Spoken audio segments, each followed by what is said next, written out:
여러분 안녕하세요.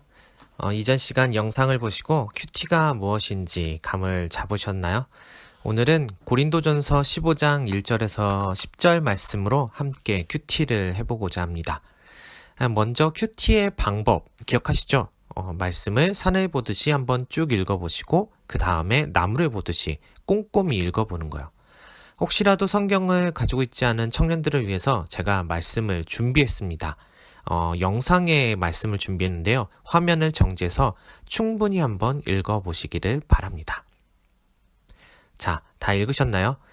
오늘의 말씀은 사도 바울이 고린도 교회에 있는 사람들에게 편지를 보내면서 과거 그가 고린도에서 전했던 복음이 무엇이었는지 그 편지를 통해서 다시 한 번 더 되새겨주고 있는 것입니다. 예전에 전했던 복음을 다시 전하고 있는 것이죠. 2절에선 바울이 전한 말, 다시 말해 복음을 헛되이 믿지 않고 제대로 지키면 구원을 얻을 수 있을 것이라고 말합니다. 여기서 헛되이라는 단어를 좀 주목해 볼 필요가 있는데요. 사실 헛되이라는 이 단어는 원어로는 이런 의미를 가지고 있습니다. 아무런 행동 없이. 다시 말해서 헛되이 믿지 않는다는 말은요, 행동하는 믿음이라는 말입니다. 믿기는 믿는데 아무런 행동이 없는 믿음을 헛되이 믿는 것이라고 말하는 것이죠. 복음을 살아내는 삶이 없다면 그것은 헛된 믿음이 된다는 의미이기도 합니다. 믿음과 행동은 한 세트라는 사실, 이미 우리는 잘 알고 있습니다. 그리고 이 말씀은요, 이런 의미도 포함하고 있습니다. 복음을 들었지만 헛되이 믿는 사람들이 있다는 사실을 은연중에 알려주고 있는 것이죠. 혹시 내가 그런 모습은 아는지 오늘 말씀을 읽어보면서 점검해 보시기를 바랍니다. 이어 3절엔 복음의 핵심, 가장 중요한 내용을 언급하고 있습니다. 그 첫 번째가 성경의 말씀대로, 여기서 성경은 당연히 구약 성경이겠죠. 그 당시 사람들에게는 구약 성경밖에 없었으니까요. 그 구약 성경에 이미 예언되어 있었던 내용은 이것이죠. 우리 죄를 위해 죽임당하실 어린 양, 예수 그리스도. 그리고 두 번째 내용이 바로 3일 만에 부활하실 예수 그리스도입니다. 복음의 핵심은 이것입니다. 예수님의 십자가 죽음과 부활. 물론 예수님의 탄생부터 다시 오심까지 예수님의 모든 것이 복음이기는 하지만 바울은 그 중에서도 구약 성경의 내용을 언급하면서 예수님의 십자가 죽음과 부활을 복음의 핵심으로 여기고 있었습니다.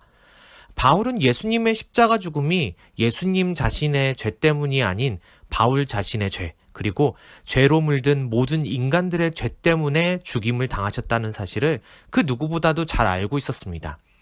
사실 우리는 바울이 보낸 편지들, 다시 말해서 바울이 쓴 신약 성경을 읽어왔기 때문에 예수님의 십자가 죽음이 누구 때문에 일어난 사건인지를 알고 있지만 만약 바울이 이 사실을 구약 말씀을 깊이 묵상하고 연구하고 정리해서 우리들에게 알려주지 않았다면 아마 우리는 아직도 복음이 무엇인지, 예수님의 십자가 사건이 어떤 의미를 지니고 있는지 모를 수도 있는 것이었습니다. 우리는 바울에게 정말 고마워해야 하는 것이죠. 바울은 부활 역시 강조하면서 예수님께 죽음을 이길 능력이 있음을 우리에게 알려줍니다. 그리고 부활하셨다는 사실은 우리에게 이것도 알려주고 있죠. 예수님은 살아계시다.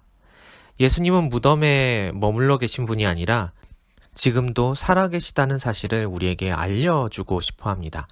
그러면서 예수님의 부활을 직접 목격한 사람들을 정리해서 우리에게 알려주고 있는데요. 먼저 게바와 12제자, 500여 형제, 야고보, 모든 사도, 맨 나중에는 바울에 이르기까지 부활을 목격한 사람들은 의외로 많습니다. 우리는 보통 예수님의 제자들과 막달라 마리아와 엄마 마리아 정도만 알고 있었지만 500명이 넘는 사람들이 부활하신 예수님을 목격했다는 사실은 잘 몰라왔습니다. 부활하신 예수님을 만난 수많은 증인들이 있었고요. 사도 바울도 광야에서 환상 중에 부활하신 예수님을 만났고, 그리고 우리도 살아계신 예수님을 만난 사람들입니다. 우리 역시 부활하신 예수님을 목격한 사람들이라는 말이죠. 우리는 부활하신 예수님을 만났기 때문에 예수님을 믿게 된 것입니다. 아니, 엄밀히 말하면 예수님께서 우리를 만나 주셨습니다. 내가 찾아간 게 아니라 예수님이 우리를 찾아오셔서 만나주셨으니까요. 그래서 바울은 나의 나된 것은 오로지 주의 은혜라고 말하는 것입니다. 예수님이 찾아오셨지 자신이 찾아가지 않았거든요. 오늘 하루, 아니 이번 한 주간 이 말씀을 묵상하면서 나의 나된 것이 오직 주의 은혜로 인한 것임을 기억하면서 나를 만나주신 그 은혜를 누리면서 예수님의 십자가와 부활의 증인으로 살아갈 수 있는 우리 세이 공동체 될 수 있기를 바랍니다.